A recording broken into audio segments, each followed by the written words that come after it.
इस संसार के अंदर सबसे बड़ा अभिशाप है दरिद्रता, गरीबी। आज गरीब आदमी को कोई पूछने को तैयार नहीं है और रिश्तेदार भी उससे बात करते नहीं है, मुंह फेर लेते हैं। रामचरितमानस में लिखा है, नहीं दरिद्र सम दुख जग माही। दरिद्रता से बड़ा दुख नहीं है। महाभारत काल में भी द्रोणाचार्य का जो पुत्र था, जब दूध नहीं था तो पत्नी ने कहा दूध नहीं है बच्चे को पिलाने के लिए अश्वत्थामा को। तो अश्वत्थामा ने कहा थोड़ा आटा लो, पानी घोल करके सफ़ेद हो जाएगा, बच्चा ये समझ के पी जाएगा कि मैं दूध पी रहा हूँ। तो बड़ा क्लेश हुआ, बहुत लंबी स्टोरी है, लेकिन मैं बात कहना चाहता हूँ, गरीबी एक बहुत बड़ा अभिशाप है। गरीबी भगवान किसी को ना दे। नहीं दरिद्र सम दुख जग माही और संत मिलन सम सुख जग माही। दरिद्रता का अभिशाप जो झेलता है वही जानता है, लेकिन संत मिलन, अच्छे लोगों के साथ बैठना, अच्छे लोगों की बात सुनना, शास्त्रों की बात सुनना, इससे बड़ा सुख भी कोई नहीं है। तो शास्त्रों की बात मैं आपको बताना चाहता हूँ कि ये दरिद्रता का नाश कैसे होगा, गरीबी का नाश कैसे होगा, लक्ष्मी प्राप्ति कैसे होगी। तो दुर्गा सप्तशती के मंत्रों की जो सीरीज है वो मैं आपके समक्ष प्रस्तुत कर रहा हूँ। आपको एक मंत्र मैंने बताया पिछले वीडियो में, ज्ञानी नाम अपि चेतांसी देवी भगवती हिसा बलादा कृष्य मोहाय महामाया प्रयच्छति। क्लीम ओम और ओम क्लीम, ये बीज मंत्र लगाना है।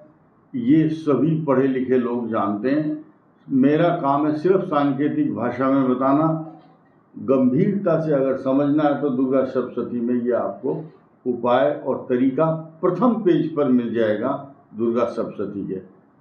इसीलिए अब दूसरा है दरिद्रता का। दरिद्रता के बारे में अगर गरीबी दूर करनी है तो आप ओम श्रीम ये बीज मंत्र लगाएं और उसके बाद पढ़ें मंत्र। दारिद्र्य दुख भयहारिणी का त्वदन्यया सर्वोपकार करणाय सदार्थ चित्ता। तो मंत्र क्या है पूरा?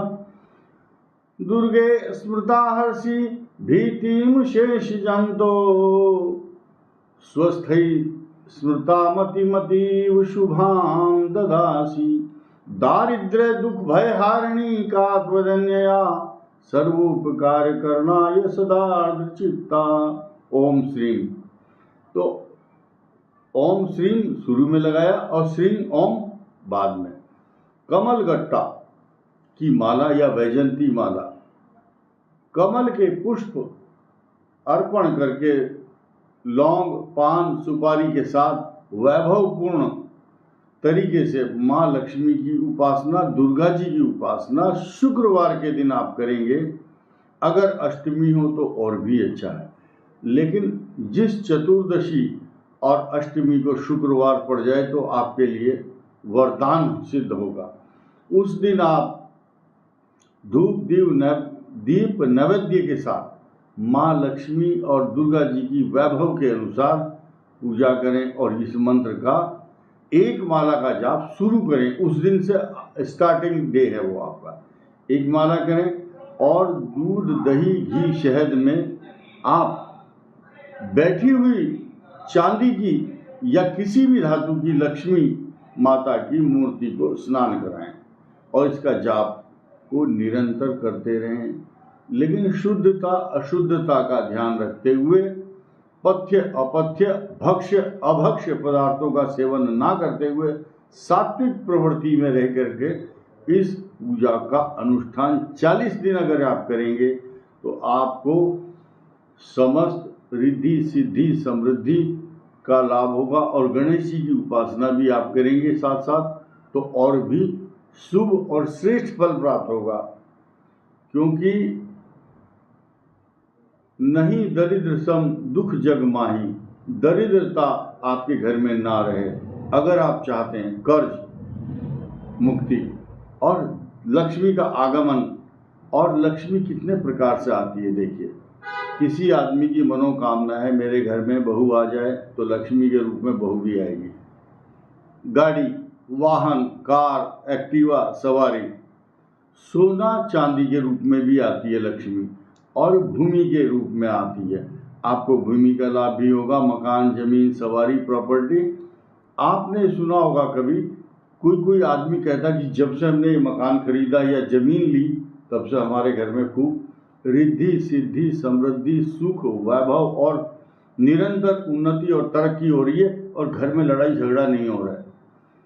तो लक्ष्मी के कई प्रारूप हैं, लक्ष्मी के कई रूप इस में भी दिखाई देते हैं कि अगर इस मंत्र को करेंगे तो ये सारे के सारे वैभव लक्ष्मी के स्वरूप में आप सारे के सारे खींचे चले आएंगे आपके द्वार पर।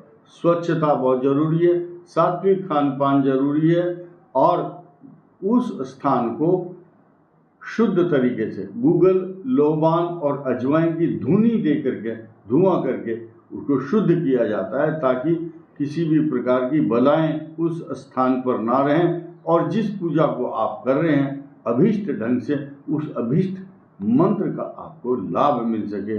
इस वीडियो में इतना ही। धन्यवाद।